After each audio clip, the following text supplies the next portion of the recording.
Bon, je m'appelle Robert Thomas. Je viens d'ici du quartier, donc ça fait déjà maintenant 52 ans que j'habite ici, à Anderlecht. Mon prénom c'est Areski, mais tout le monde m'appelle Abdel. Mon nom de famille c'est Damani. J'ai 33 ans. Je suis né en France et je suis d'origine algérienne. C'est Bentamim Saïda, l'âge 42 ans. Bonjour, je suis Ali Ibrahim Hani. Je m'appelle Mélodie et j'ai 29 ans. Je m'appelle Redouane, j'ai 2 fois 20 ans. Je viens de Maroc, Tanger, je suis tangerois. Tangeroise, oui. Je suis syrien. J'ai 28 ans. 64 ans, je viens de Madagascar. Je suis d'origine iranienne, mais j'ai grandi en Belgique. J'habite à Bruxelles. Et j'habite Bruxelles, je suis né à Bruxelles et j'ai grandi à Bruxelles. Mon prénom c'est Marie. Mon nom de famille Blanco. Je suis près de la pension et je suis de nationalité espagnole. Je m'appelle Maryse Kibaye. Je viens juste d'être en pension et je viens de la France. Il m'appelle, ce n'est pas moi qui m'appelle, c'est les autres qui m'appellent Rosario Solami. Je suis d'origine italienne. Ilias Metiwi, j'ai 28 ans et je suis né, j'ai grandi à Bruxelles. Bonjour, je m'appelle Begdouri Benamar Yasmine, j'ai 40 ans. Je m'appelle Dramé Fatoumata. Voilà, je suis originaire de Guinée-Conakry et j'ai 26 ans. Il y a 46 ans, je me répète que je suis déporté volontaire à Bruxelles. Je viens du Maroc. Mon père il est marocain, ma mère elle est espagnole. Ça fait 20 ans que j'habite ici en Belgique. Je m'appelle Vincent Roger. Je viens d'Anderlecht. Je suis né à Etterbeek, mais j'ai toujours vécu à Anderlecht. J'ai 85 ans. Et oui, à part ça, je me sens encore en pleine forme. Par rapport à la mondialisation, je pense que ça nous a permis d'avoir déjà accès à plus de choses et plus de produits. Et ensuite, ça nous permet en faisant jouer la concurrence, d'avoir des prix un peu moins élevés que dans les autres pays aussi. Je pense qu'aujourd'hui, selon l'expression consacrée, le monde est un village, est de plus en plus vrai. Oui, j'ai parlé avec ma famille. Ma famille habite au Syrien. Mais les amis, il y en a beaucoup les amis en London, en France, Paris. J'ai parlé avec mes amis. Je regarde ma ville en Syrie. Ça me rappelle un peu la loi de la relativité d'Einstein où on a l'impression que le temps, l'espace, on peut aller comme on veut au l'autre bout de la planète en quelques heures et à des prix, pour nous en tout cas qui vivons ici, abordables. D'être en pas avec le temps, avec le temps qui change.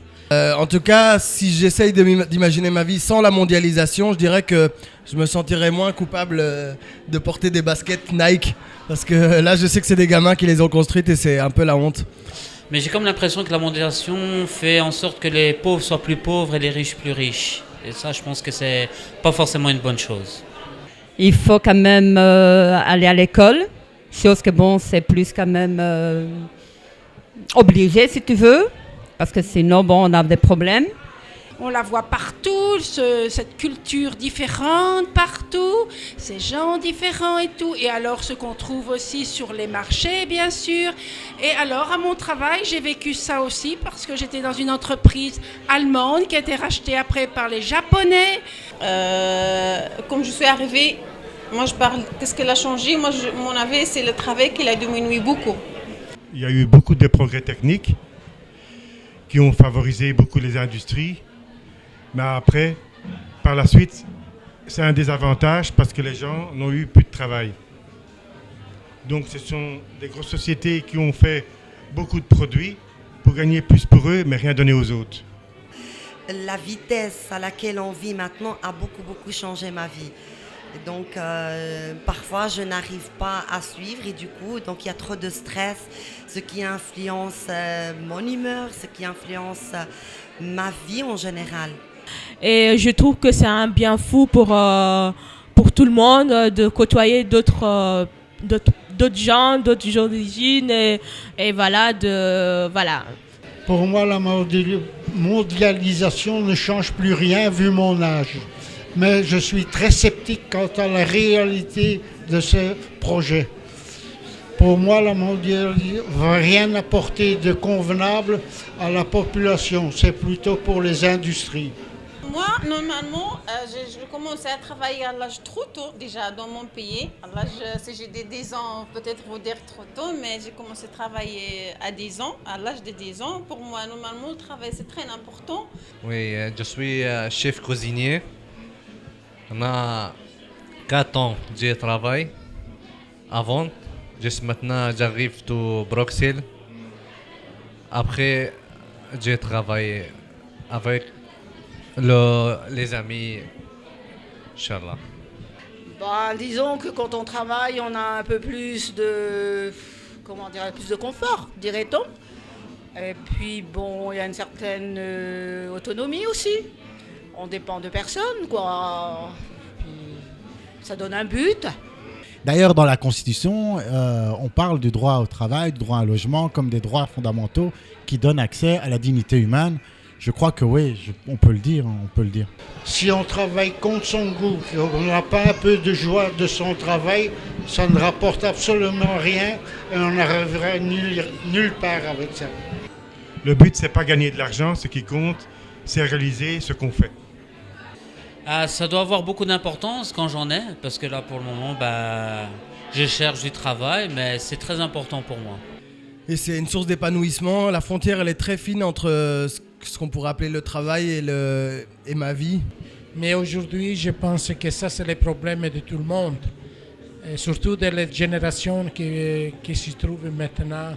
Et la génération de mon âge, on a fait ce qu'on a fait. On est un peu, je ne dis pas tranquille, mais presque. Quand on étudie, on travaille, mais uniquement pour s'instruire et avoir un parcours, alors que quand on travaille réellement la vie active, c'est pour avoir l'argent et faire nourrir sa famille ou soit te faire plaisir. Tu travailles, tu sais vivre, tu sais nourrir tes enfants, leur donner quand même une meilleure éducation, une meilleure école.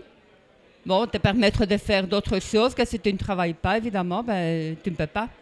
Et malheureusement, à l'heure actuelle, c'est difficile de trouver un emploi malgré les qualifications qu'on peut avoir. Et donc voilà, je souhaite à tous ceux qui cherchent dans l'emploi de réussir dans leur recherche.